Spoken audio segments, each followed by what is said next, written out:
assalamu alaikum jama haray mi hiwrike on fop mi yetino min ni ɓe sukaɓe ɓe on no hiide ɗo ko ɓe memminirno dossier erguine ko fi tunningo alaji sellu iɗen andi ko jelu hiita hankin ko suudu ko galle amara camara ko 8 millions de dollars erguine ko ɓe onno kon accusirde alaji sellu ko jelu wonano haalede fi muɗum ko 4 millions de dollars ka 5 millions kamɓe ko 8 millions de dollars kanko amara camara galle ko min humpitino kon ko soduno kon Conakry ɗo miniére ko yata 7 milliards de francs guiné si ɗum noon feƴƴi oɗo au commandement de la gendarmerie o Bala Samora wo ko yata 40 millions ko nde suudu maɓɓe hande on probléme no hakkude maɓɓe e Mamadi Doumbouya on probléme no hakkude maɓɓe e jeunesse on probléme no hakkude maɓɓe kamɓe senerden fof wattane ɗo hila mi fewta ɗo Jamala Guiné on ɓe pili banque centrale on taw ɓe lanni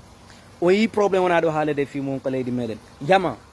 ɓe piliya ila Guiné fof ɓe jooɗo wallahi wonɓe ɓe sutede Mamadi Doumbouya hoore ɗi guyale hoore ɗi jamfaji ɗo billahi o nisanay ɗum mbi torike Allah yere fammi ala ƴawnude ɓerna par ce que ñande mi ƴawnude ɓernda o ça sort rien par ce que ko yimɓe ɓe nanata tum min woni yewtude ɗo sina ɗum an ko honno wawirta jooɗade jonneɗa ɗo 20 euros 100 dollars 200 dollars yewti wowlineɗa gollitireɗa nanguitirede boddi gollitireɗa on systéme noon iɗo suuti bawuri en fof ko e mum dana hiɗon jooɗi ɗo suuti bone jondi ɗin wadde tallallakeji wondi ɗin wadde ko almamiɓe no jooɗi makko baɓe no jooɗi ndi kuddi ɗo fof no wadde hoore jama on sina ɗum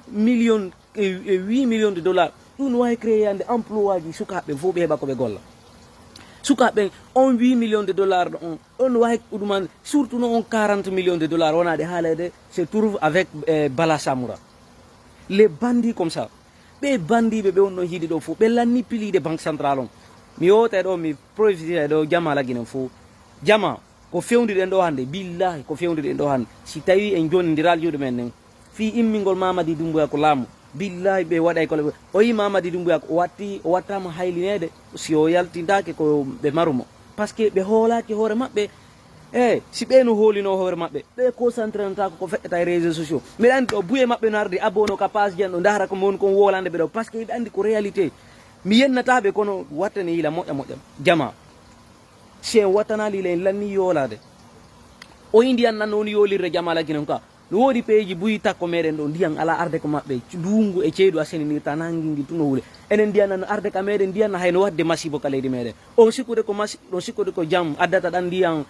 yoola jama on fof ɗon sikkude ko jaam yoolata jama on fof go ɗimmum on sikkude ko welo welo dimdinta leydi on sikkude ko welo welo dimdinta leydi laaɓi jelu leydi meɗen ndi no wadde ɗo no dimbaɗe ka meɗen ɗo Conakry laaɓi jelu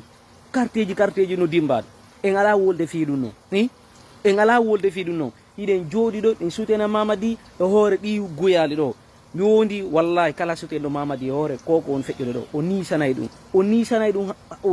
ɗum o alata kadi o heɓoyta kadi konngol yeeso jama o mi fewta e ɗo kadi toujours mi yewta ɓe wonaɓe blogueur ɓe wonaɓe jonnede mbuɗi ara wola men koɓe tuti wolede Allah walla ara laamu Mamadi guyanali luttiriɗon e maɓɓe ha ñande yamal qiyama sina ɗum ko billahi wallahi si ngulamo maɓɓe ɗo yani mais warira min on ɗo onon dariɓe ɓen waɗi photo ji am fop rip ma waɗi photo ji ɓe mi andi ɓen fof Allah walla on de dogon so on dogale hay so on dogi kala ko yaaɗo e nder aduna o mi daroto ɗo mais wattane ila moƴƴa accusation alaji sellu kala cukkiɗo alaji sellu Allah liɓa e fi makko kala cukkiɗo alaji sellu ko Allah jasinta fi makko de ñande har crié fo ko créera ko fi alaji sellu awa ndaren ɗo crié fo si tawi rewna e ɓeɗo saria on ma si rewnata e maɓɓe si tawi sariyan ko hoore alaji sellu tun dogata ma hoore responsable ɓe parti makko ma ɗiya parti je ɗi tiɗi te rewata e hoore maɓɓe billahi jooɗoɗe ndaare en yiyen ko ɓe feƴata ɗon ko ɗum mi mari komi yewta jama o ɓe jooɗi ke ɗo ɓe cukki kala je fi Guiné en yii milliard ji ɓe woni wadde ka nder propagande ka nder pays meɗen si en yaltali ɗo septembre ɗo dénonce ɗen ɓe yaltinɗen ɓe raɗiɗen ɓe ɗo billahi ɓay yawgol kalum naƴƴetante ɗum visa en nisanay ɗum à très bientôt